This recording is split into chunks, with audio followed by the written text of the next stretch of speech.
kung ano man. It's a season of saying no. Yun lang yun. Season of saying no.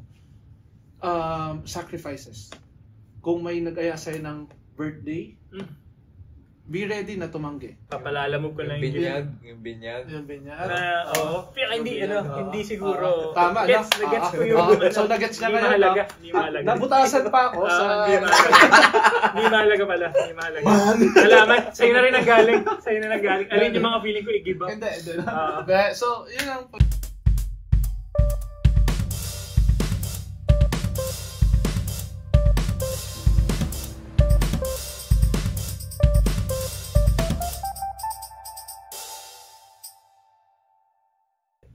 Kamusta? Last weekend. First 10K run. Okay. Official. Congrats. Salamat. Medyo mabagal pa, pero ayun, nagising ako 1 o'clock na umaga. Ano oras ganun? 4:30. Oh my gosh. Sa Ano oras ka nandun? MOA. Ano oras ka nandun? So parang pwede yun. Pwede. Ano oras ka natulog? Ano na, 9. Okay lang siya. Runner, pang runner na tulog. Gising ako 1 AM, alis kami alas 2. So, yeah, makes sense. dumating kami doon 3:30. Stretching Pa.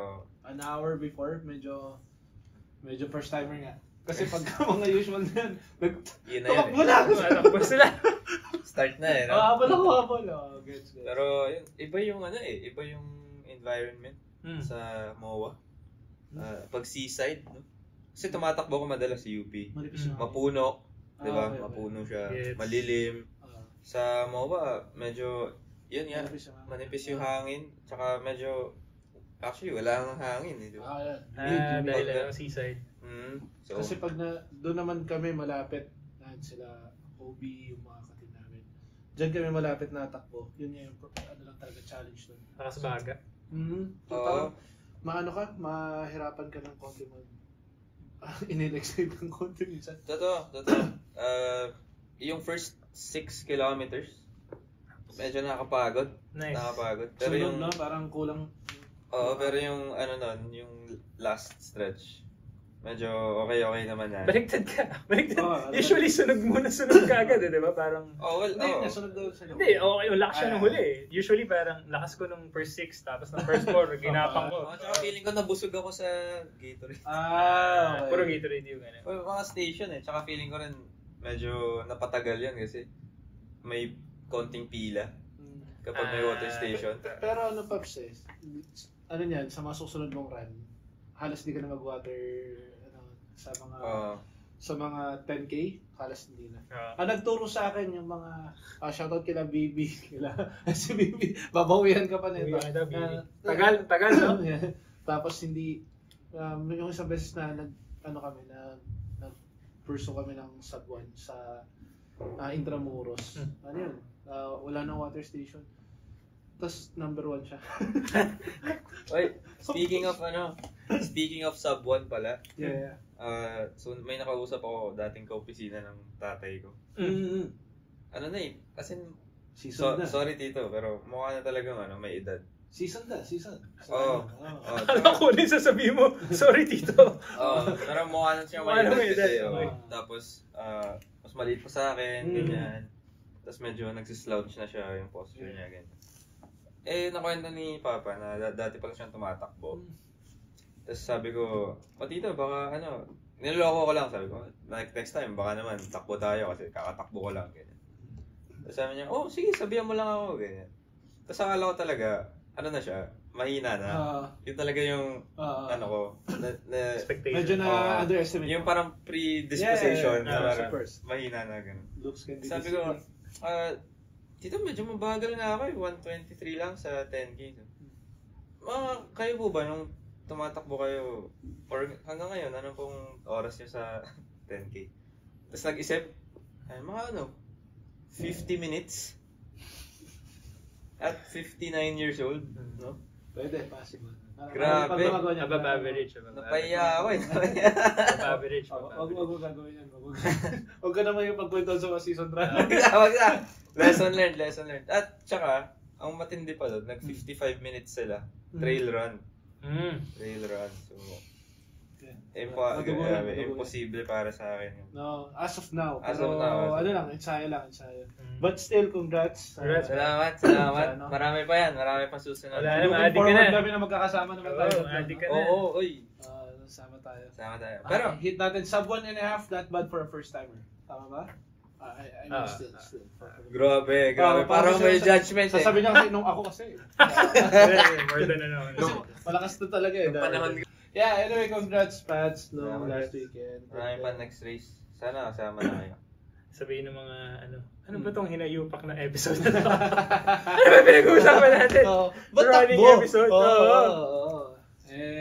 Anyway, anong segue mo ngayon? Pasukan mo ka ng segue mo. Wala. Puyat po ako. Gising yung anak ko. Well, hindi ako nakatulog eh. Nakatulog ako 5 to 8 eh. Ako na lang, ito na lang. Siguro Wala lang, dahil segue. na-share niya yung takbo, di ba? Minsan, gano'n naman yung mga tao, naghahanap ng tatakbuhan. Di ba? So, minsan, saan sila nagraran? Sa Reddit. Di ba? Ganda na. Sa Reddit. I must admit. Smooth. Smooth, Smooth. okay. Pwede. So, ano ba ang episode natin ngayon?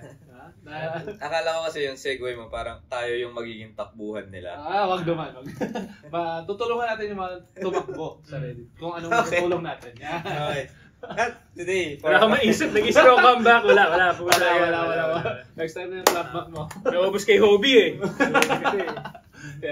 Okay? for our today's episode kasi, lalagyan na natin ng part 2. Yung Reddit review episode natin. So, nung first episode, naalala nyo, kasama natin si Trixie. Trixie, we miss you. Sana makasama ka namin for the next episodes. But, nung part 1, nandun pa tayo sa, sa iba pa yung, natin setup natin Wala Madilim pa. Sobrang dilim pa. Madilim pa, no? Pero ngayon, medyo nag-up tayo ng quality, no? At, sana... Pero, kaya natin ginawa to kasi, to be fair, dun sa mga na-reply namin, thank you na na-appreciate nyo. Na nag-reply din sila, reply back sila. So, thank you. Tsaka keep commenting sa mga episodes namin, tsaka sa TikTok. Sige, so, simulan natin. Simulan natin. Kita ko yung Ran Rio picture ko. Tama. Coach Rio, next time, invite ka namin. Si Coach Rio. Shout out, Coach Rio. Coach! Sisigaw kang gano'n. At ako lagi sa UP, di ba? Tsaka hands-on, very hands-on. May dalang radyo. Pagka Yes, tumatakbo. sir. Dito. Okay na to, pakicheck yun na. Coach. Station 1. Shout out. Na ilang beses ko na sa amin si Coach. Big time. Hindi, dahil magaling sila eh. So, doon ka magpapaturo sa magaling. Okay, proceed tayo. Okay. Medyo malayo, pero okay yung segue kanina Pero medyo malayo lang yung topics natin, of course, because career ano pa rin to. Wow. Related pa rin. Okay, so first Reddit post. Galing to sa PH Careers pala. Kung gusto niyo magbasa-basa doon, kung may advice din kayo, baka gusto niyo mag-reply. Pero okay, first question. Should I exchange a nice job for a job that aligns more with my interests? Okay. Kwento. Parang may pili ka na doon. Joke lang. Okay. Kwento.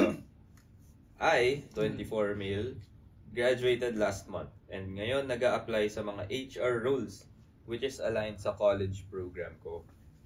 Kaso, yung mga salary na nakikita ko are ranging from 20 to 25,000 only. Some even lower than 20k work on-site setup. Grabe no, ngayon talaga sinasabi ng work on-site. Oo, dati, yung target. Yun yung normal. So, I've already been working for almost 4 years. I was a working student and currently in a work-from-home setup. The management is okay and my current pay is decent. Better than the salary for the positions I'm applying for. My only issue with my current role is feel ko it's a dead-end career and I'm honestly not quite happy. Bet ko sana magpo-promote to increase my income pero I don't see na may clear career progress sa work ko. I know super practical ng work from home considering the hassle of commuting. Tapos yung traffic and climate in the Philippines. Pero ewan ko ba, I just don't feel it. Ang laki ng ipagpapalit ko if ever magpo-proceed ako sa mga in-applyan ko. I prefer to climb the corporate ladder in the HR industry, pero I don't know if I'm making the right decision. I have some financial goals for the next 2 years, kaya I'm hesitant to shift careers and downgrade my salary. I'm thinking of shifting maybe after 1 to 2 years, pero I'm worried na baka walang magagustong kumuha sa akin. I feel like mas prefer nila if fresh graduate talaga, especially for entry-level roles. So ano masabi niyo doon, Gary? Ganda. Valid problem. Ang sobrang gusto ko sa kanya, nakita niya na ito yung goals ko. Clear, no? Clear. Yung iba kasi, akala ko, yung iba, ano ba yung gusto, ito ba talaga yung role current ko or nice job? Parang natatapos dun eh. Siya parang, may career goals ako, meron akong financial goals, tapos may mga gusto kong umakyat sa corporate ladder. Kahit pa paano, nananarrow down na eh.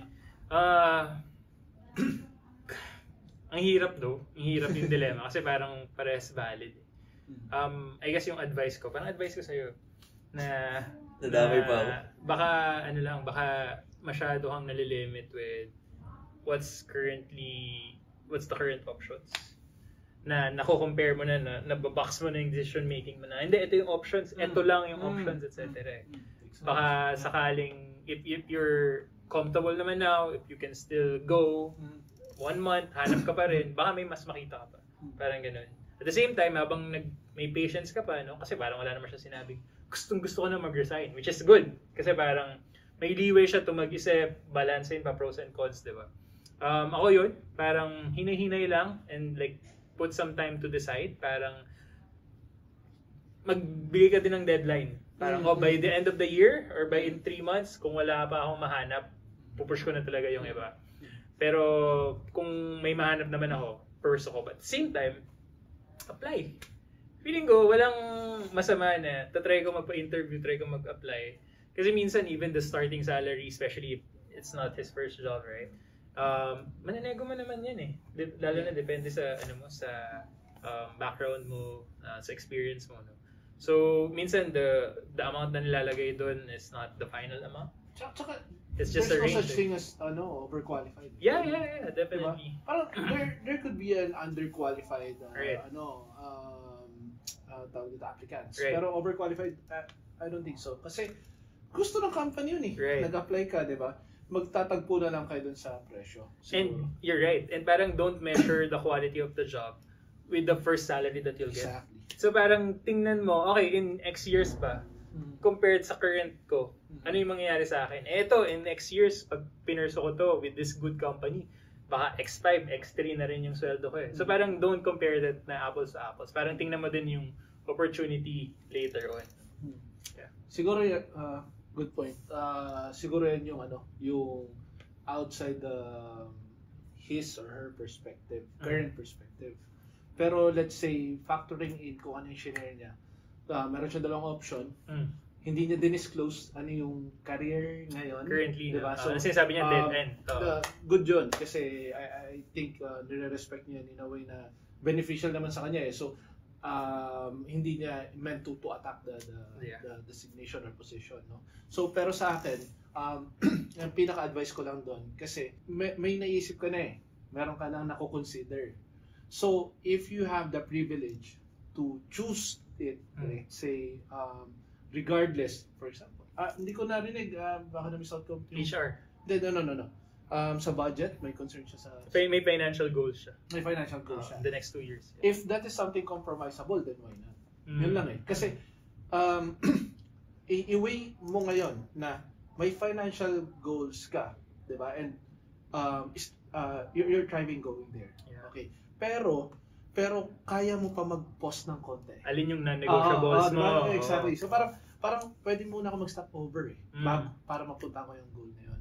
So, baka mayroon kang may leeway ka for that. Then, I think, alam mo na yung ibig ko sabihin. So, kasi, ang point ko, hindi ko masagot. Kasi, kung alam ko yung career, baka pwede ko mag-open na, hindi, meron yan, may ganito pa yan. Hindi ko masagot eh, hindi ko alam eh. Pero, sige, ikaw nang mag-judge doon, kung nakikita mo na yung sarili mo, then, I think, alam mo na kung saan ka dapat pumunta. Financially, siguro nasa na tayo, stage na tayo na malaking factor talaga yung financials, di ba? Pero kung nandun tayo siguro sa stage na yan, kung paano niya kunento, I think I'll go with my career goals. Which means na papaperso mo siya dun sa gusto niya talaga. Oh, kasi mahirap tiisin yung trabaho na hindi mo gusto. Mahirap tiisin yung trabaho na hindi mo gusto. Yet mahirap din magbaba ng sahod para makuha mo yung gusto mong trabaho. Ano yung hirap na willing ka danasin? Alright, ganda. Choose your heart. Choose your heart. Diba? Choose your heart. So, pipili ka lang doon. Yun yung sa akin. Kung ako, nakikita mo naman na willing kang pumasok sa office, diba?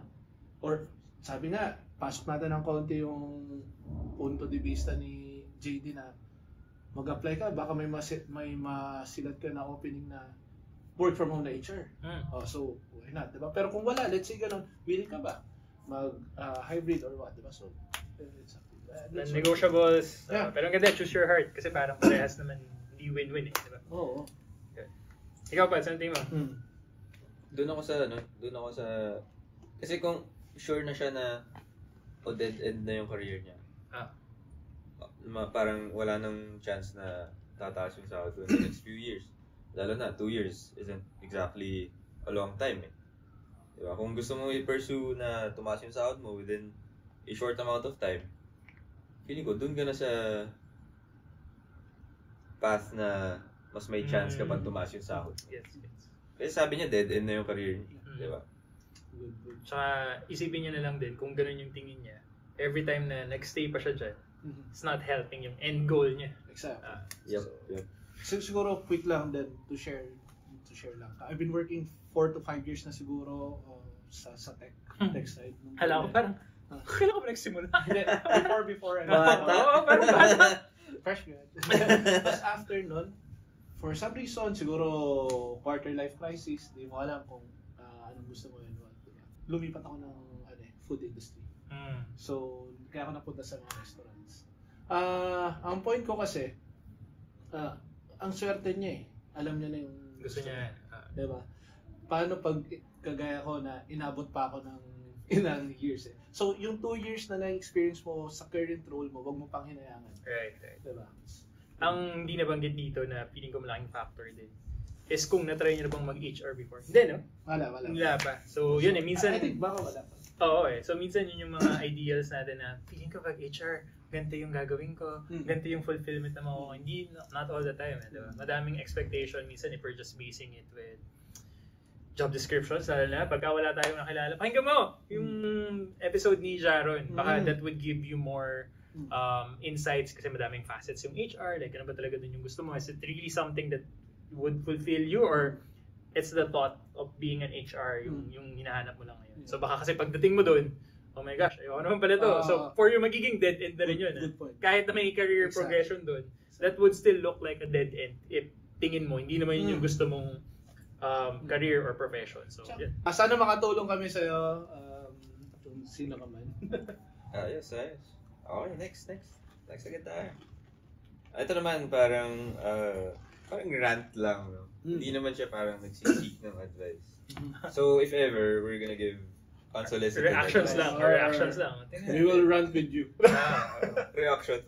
Okay, next time. Okay. Ang title nito, Lowballing Myself Out of Desperation. Yeah. So, I was laid off from my high-paying job as a graphic designer last April.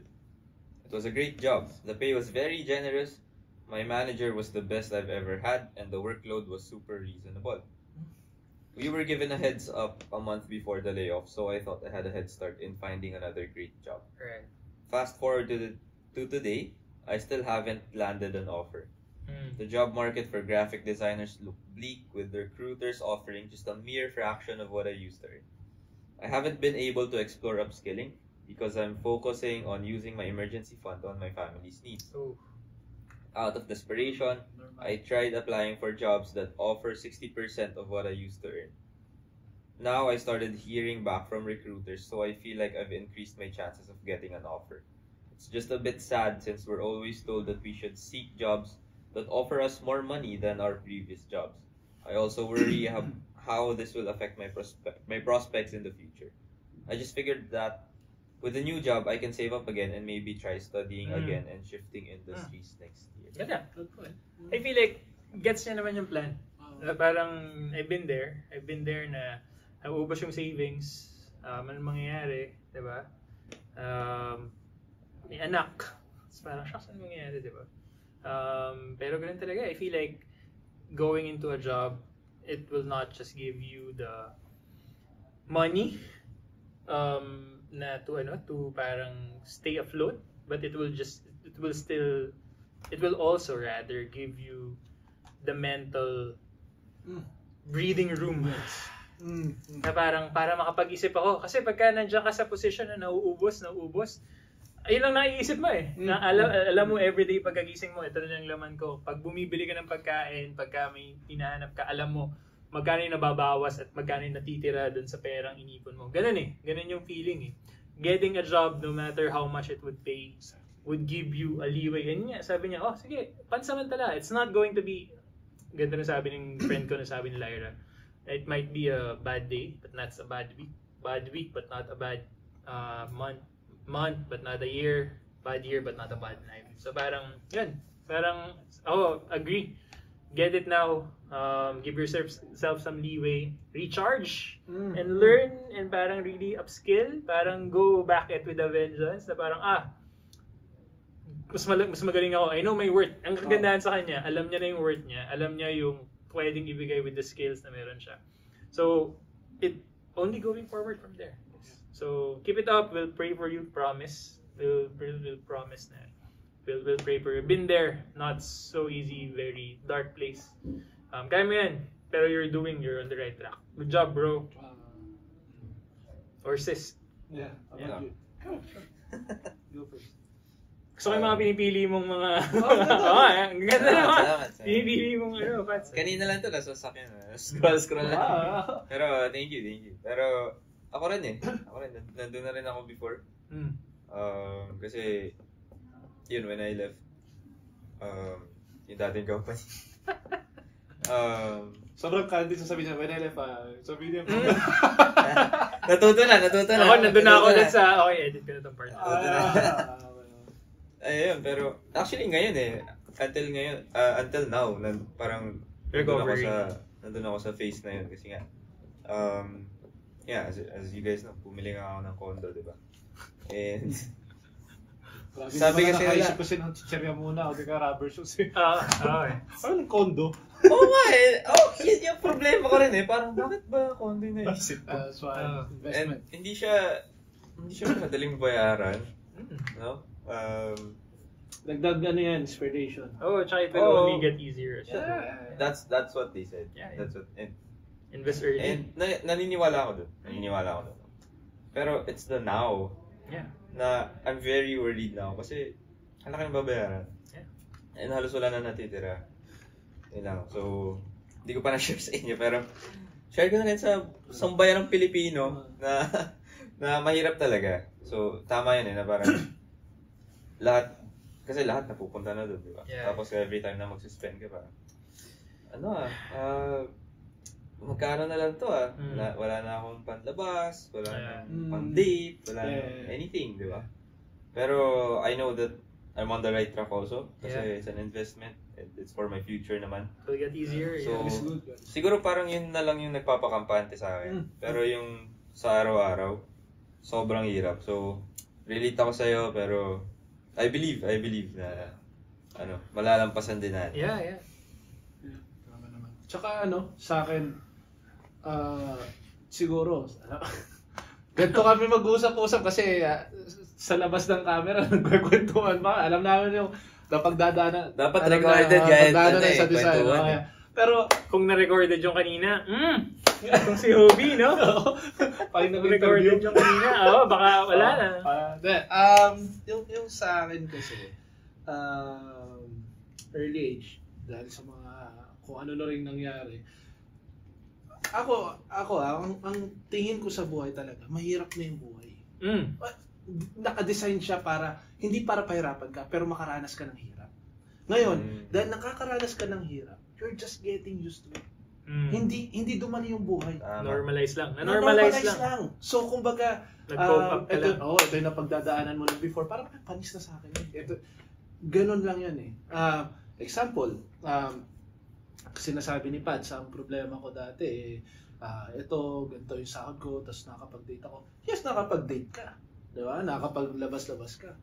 Pero wala kang major investment. Ngayon, yung pinaghihirapan mo ngayon is ito na yung major investment mo. Diba? Tanim naman. Exactly. So kumbaga, mahirap hindi design yung buhay para pahirapan ka. Talagang mahirap lang siya. And habang tinatahak mo yun, nasasanay ka. Choose hard. Nasasanay ka, nakakaisip ka na, ito na yung ruta ko dati. Ito naman. Diba? Ito yung napagdaanan ko before. Paano ko nalagpasan? Mas madali lagpasan yan. Ganun lang siya. So, sa akin, tsaka to add doon sa mismong pinaka-career mo, it doesn't mean na bumababa yung sahod mo or nagpapababa ka ng sahod. You're lowballing yourself. For me, some point, humility siya. Imagine you're receiving this amount, X amount. Tapos after nun, hindi dahil sa wala kang choice, di ba? Kumbaga, ikaw mismo, minsan, yung mga tao, di ba, iba na yung nararamdaman nila kapag talagang hindi lang nakuha yung amount. Pero the fact na willing ka nun is, nababa mo yung ego mo, yung willingness mo mapagdaanan ulit yung mga bagay-bagay, and matuto ka, and move forward. So, yun yung best part. After nun, imagine yourself after 2 to 3 years. Smooth. Galingan mo. Galingan mo. Kaya mo yan. Been there. Kaya mo yan. Move forward. Yeah, we'll pray for your promise. Okay. Ganda. Ganda na. Maganda. Gusto ko yung mga Last one? Last one?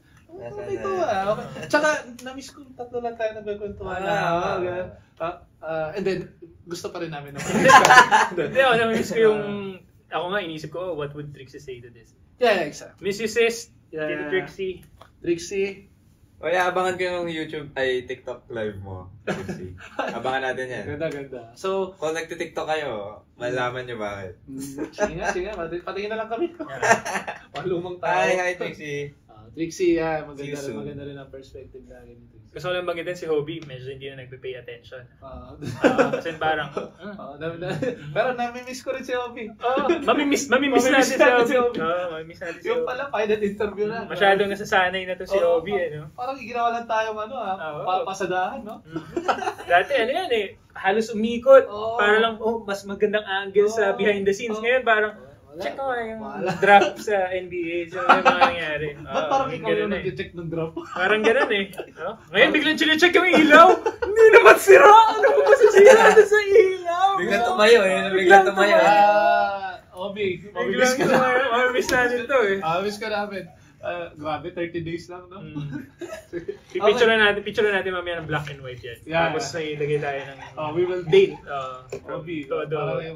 Parang yung career pa. Career sa Okay. Sige, so final na to. Yes, sir. Pero maganda yung taste. Todas na. Hindi na todo-todas. Ang ganda. Galing na to. Ganda ng punchline. Humor talaga. Medyo plus 1 point. Para mapaisip ka. Okay, sige. Pag-stayin na lang.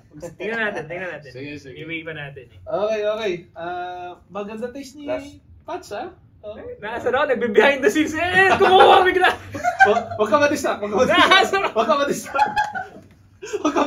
Biglang kumuha eh. Biglang kumuha yung picture eh. Oo, samantalang ganda, masinsinan.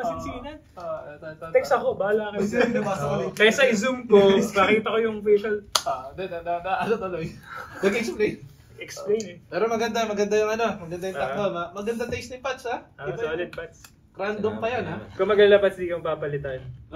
Walang never Pats. Wala. Di ka na papalitan. Salamat, sir. Mag-update ka na ng CV mo, Obi. Sa'yo, Obi. Sa'yo na showmay mo. Sa'yo na showmay mo. Mag-stock na lang kami.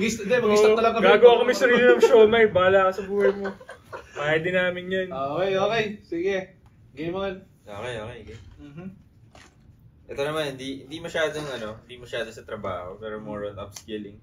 More on upskilling. Sabi niya, mag-upskill. Madaling sabihin, mahirap gawin. Sabi niya, to some people, this might sound like an excuse, but I'm having difficulty upskilling for employability. Sa mga nababasa ko dito, seems like ang dali lang sabihin and gawin for other people, pero I'm having difficulty adding it sa routine ko. I'm a manual QA tester and leaning towards QA automation. There you go. For higher salary in the future. Di ko alam kung saan ko siya i-include. Sa oras ko ba sa work or sa personal time ko. There are times na I feel the sudden urge to start learning and I always try. But after a day or two, I couldn't get myself into it anymore. I'm someone na madali naman maka-adapt and matuto based sa past 2 jobs ko and internship that I had. Yung process and tools nila is completely different from one another. Pero I didn't have any problem absorbing them. I was actually praised for that by my managers. Now, I'm planning to just look for a company that offers that learning opportunity and trainings, but I doubt that there are still companies like that. I found one company before na they're accepting manual QAs and they will be training them to become QA automation. I was invited sa initial interview after passing the initial assessment, but the thing is, yung initial interview is on-site sa Makati and I'm currently in the province. I couldn't attend it that time due to financial constraints, so I had to let it go. Upskilling. Fair enough. Valid. I'm glad na binanggit niya sa umpisa na parang not to make any excuses. Tama ba? Yep. Valid, I feel valid. Pero ang gandang segue, I guess, from dun sa previous na pinag-usapan natin, out of desperation. Feeling ko, once naranasan niya yun, na putek wala na talaga, lahat dadali, bro. Lahat para lang makakuha ka ng bagong trabaho. Pagka alam mo magkanong ilang buwan na lang mauubos na yung sahod mo, lahat yan dadali. Promise. So, ang gusto ko lang sabihin sa kanya, sana huwag kang umabot dun sa time na yun. Baka question yourself, is this really something that I want? Kaya ka nahihirapan mag-upskill? So, may napanood ako, sinashare ko kila Rai, sa mga friends ko na parang finding purpose. Sabi nila, finding purpose sa work or finding the real work na gusto mo talaga. There's an emotional force na nararamdaman ka. There's a primal part na pag ginagawa mo yun parang ba't ganun? Bakit na-energize ako as opposed to parang baka naman hindi ganun. Stress na! Kaka-start ko pa lang. Baka ganun Baka naman it's not an upskilling problem. Baka naman it's a motivation problem. Baka naman ganun, di ba? Parang, feeling ko, alam ko saan ako pupunta. Alam ko kailangan to if I want to increase my salary. Alam ko kailangan to if gusto kong umakyat ng jobs or gusto kong umakyat sa career. But, how come hindi pa rin sapat yun, yung knowledge na yun, di ba? Bakit ganun? Baka it's a motivation problem rather than an upskilling problem or a fit in a company fit, something like that. So, baka yun, parang step back. Ano ba talaga gusto ko? Gusto ko ba talaga tong path na to?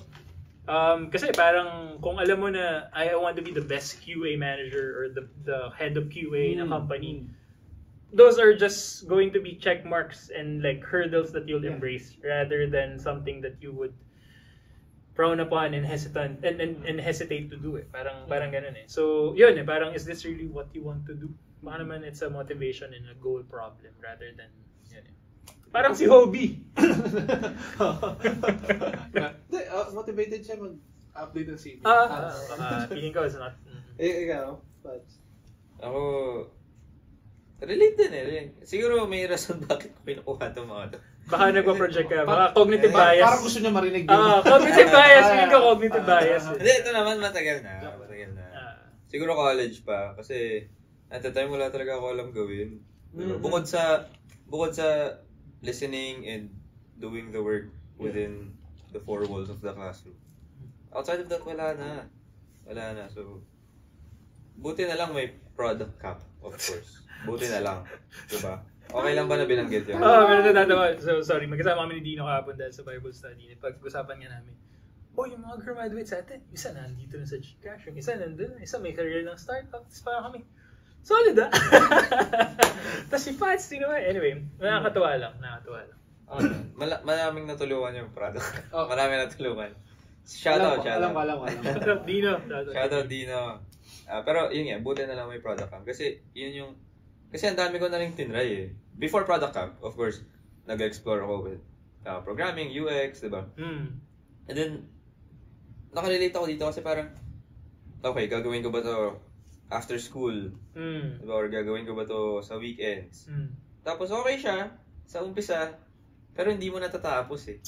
Diba? And sisisihin mo pa yung sarili mo. Na parang, ay, tamad ko. Yeah. Ang tamad ko naman kasi hindi ko natapos yung sinimulan ko. Pero the truth is, ayaw mo lang talaga siya gawin eh. You know, it's not in me na mag-programming or mag-design, di ba? Yeah. And then, product camp magically came along, di ba? Tapos, pasok lahat. Sabi, pero nung una, hindi ko pa alam eh. Sabi ko, ano ba to? Ano ba product management, di ba? Hindi ko alam to eh. So product camp is about product management. So wala na, hindi na nag-exist yung bootcamp. Before, diba? Yeah. So, sabi ko, ano ba to, diba? So, tinry ko lang. You know, wala namang mawawala eh. Pera ko lang, diba? Pero, ayun, ako naman. Nawala ba? Or... Parang okay ah. Investment eh. Sabi mo, condo yung kanina. Pagka nagpunta ka sa networking niyan, yung 7980 ko, naging Innova. Mga ganun yan. Parang ganun yung concept eh. Parang, tsaka, for a fraction ng condo. Yeah. Maraming ako natutunan doon. Tsaka, hanggang ngayon, di ba, naging career ko na. So, para sa akin lang, like, find that, di ba, very one thing na gusto mo talagang gawin. And i-try mo lang lahat. Lagi ko naman sinasabi, i-try mo lang lahat. Okay lang yun kung hindi mo ma-motivate yung sarili mo na gawin siya. At baka ayaw mo. Yeah. Baka hindi mo siya gusto. So, pag nahanap mo na yun, I promise you, magugustuhan mo siya. Makakahanap ka ng oras para gawin. Pero, sobrang ganda na sinabi mo, but I want to, what do you call that? I want to put a disclaimer. Baka kasi yung iba, nangyari na sa akin to, na parang sobrang ideal. Kailangan check lahat ng boxes. Parang, okay to. Pero itong isa, hindi siya ganoon eh. So, dapat, sinasabi ko sa'yo, di ba? Parang, if you're going to something, kung meron kang checkbox, dapat meron ka ring despites. Na parang, gagawin ko to dahil gusto ko itong mangyari. So, at this ratio, let's say 7 out of 10, okay na. Okay naman. Oo. So, parang, dapat gawin mo din siya sa despites na, kailangan mag-travel, kailangan pumasok sa office, kailangan ko mag-hard work, kailangan ko ma-miss yung mga nights, weekends. Dapat yun, alam mo din yan. Despite, hindi lang yung gusto mong marating, pero yung willing kang sacrifice din. Kung gusto mo talaga.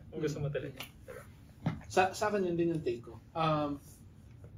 Siguro tatapatin kita, baka magkaiba tayo ng tingin sa mga bagay-bagay kung sino ka man na nag-share nito, no? But, not to offend you or anything, pero, yun nga, baka hindi mo lang ganun kagusto. Kasi, sabi mo di ba, pag wala ka na, ito lang nakikita mong choice, dadalito eh, di ba? Dadalito. Tapos mo na ng one day, feeling ko, tapos mo yung, bukas na rin, may upskilled ka na, exactly. bukas baka na rin. Ngayon kasi, okay ka sa sahod. Yeah. Okay ka sa work arrangement, lahat okay ka. So yung comfort mo doon is parang yun yung yumayakap sa'yo na okay ka pa dito eh. Yeah. Diba? And hindi yun masama kasi baka at some point may nakikita ka rin na chance na umalagwa doon sa kasi okay pa sa merkado manual QA. Okay pa. Tsaka baka dahil sobrang comfortable niya na, sobrang daming checkboxes. Konting hardships lang, na-amplify eh. Pagka sobrang okay ka, may konting pumunta lang ng hardship dahil yun lang yung hardship. Parang worth it ba? Hindi naman masyadong pero kung isipin mo, hindi naman talaga siya malaki. Pero dahil it's the only one, sobrang amplified na. Tsaka pagdadaanan mo yun, parang worth it ba? Okay pa ako dito. Bigla, so doon na papasok. Siguro yun. Tama yun, reassess mo lang na baka hindi mo talaga ganun kagusto. And at the same time, sa ibang angulo ko naman titingnan. Let's say talagang gusto mo.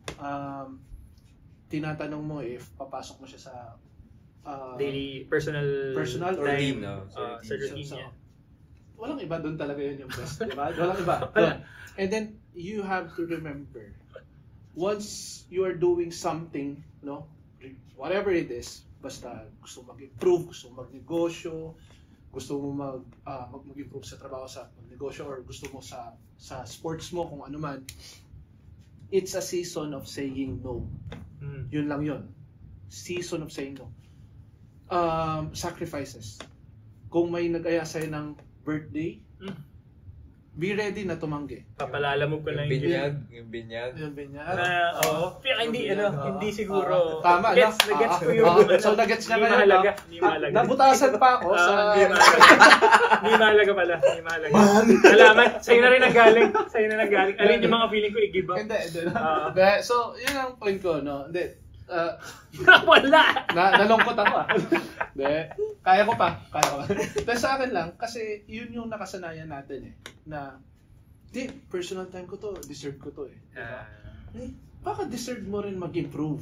Baka yun yung mas deserve mo. Deserve mo rin ma-reach yung full potential mo. Exactly. Yung pinaka-todong. Yung talagang, masabi mo na, okay ako dito, game on. And, tsaka, kasi, sa akin din, it doesn't mean that you have spare time. People should have an access to it. Yun yung para sa akin. Hindi ibig sabihin, bakante ka dito, may mag-aya sa'yo, dapat okay na. No? So, worth it ba? Yun lagi. And for me, waiting stop. Baka nga, babalik ako doon. Ngayon, yun yung isang angulo ngayon. Babalik ako doon. Saan, talaga yung mas gusto mo? Diba? Kasi, sabi mo nga, ang dali niyan kapag mahirap na lahat dumadali yan. Yun yung ironic man, pero ganun siya. So, isa pa, ang pinakamahirap minsan laanan is finances. Ito oras lang. Oras at focus. Hindi ko sinasabing tamad ka or what. Again, hindi ka namin totally kilala, pero assess mo, ano ba talaga gusto? Gusto mo mag-automation, pero baka mas may nakikita mo, may chance ako mag-manager na manual test. Or baka gusto pa lang mag-negosyo. Gusto mo lumipat ng industry. Again, valid. Or dahil magaling ka na dyan sa current role mo, gusto mo pang galingan na lang. Diba? Baka na-pressure ka lang na, kasi ganito automation, ganito yung sahod Tama. Marami rin naman facets. Yung automation is one technical, pero may soft skills, may communication, may... Tingnan mo lang. Pagpag mo lang muna yung mga bagay-bagay na hindi dapat ma-consider sa pag-isip mo dyan. Step back. Todo mo. Todo nyo. And with that, that ends our discussion for today. That ends our episode. Wow. Maraming salamat sa mga nagsisend ng Reddit reviews. Hindi naman sinisend. May pang-episode kami. Hindi naman sinisend. Nagpo-post. Salamat sa mga nagpo-post pala. Salamat sa nag-acknowledge ng nireplyan natin. Diba? So, TikTok. So, thank you doon sa mga ganun. Sana nakakatulong kami sa inyo. Itong munting kwentuhan namin, we're not perfect, pero maganda lang din na minsan may nakikita na kayo na nagfa-funnel na ng mga errors nila sa buhay before, diba? And alam mo yun, may playbook na ng content, diba? Si Pats, feeling ko naka-save ng mga 2 years worth of mistakes and hardships, parang and job hopping. Oo naman. 2 years ago, nandito na yan. may cheat sheet na inakakuha cheat. So yun lang, tulungan tayo. Exactly. Tapos kung nakita nyo naman nag-work yan sa inyo, post na lang din sa Reddit. Baka may makuha. Update nyo kami. Baka naman. Ito na yung nangyari. Diba? So baka rin naman sa mga panahon na to is may share nyo rin sa amin para may share din. We're rooting for you. Tulungan lang tayo. Walang maiiwan sa baba. Lahat tayo patas. Todo. Kita-kits tayo sa taas. Okay? Thank you guys. Bobby!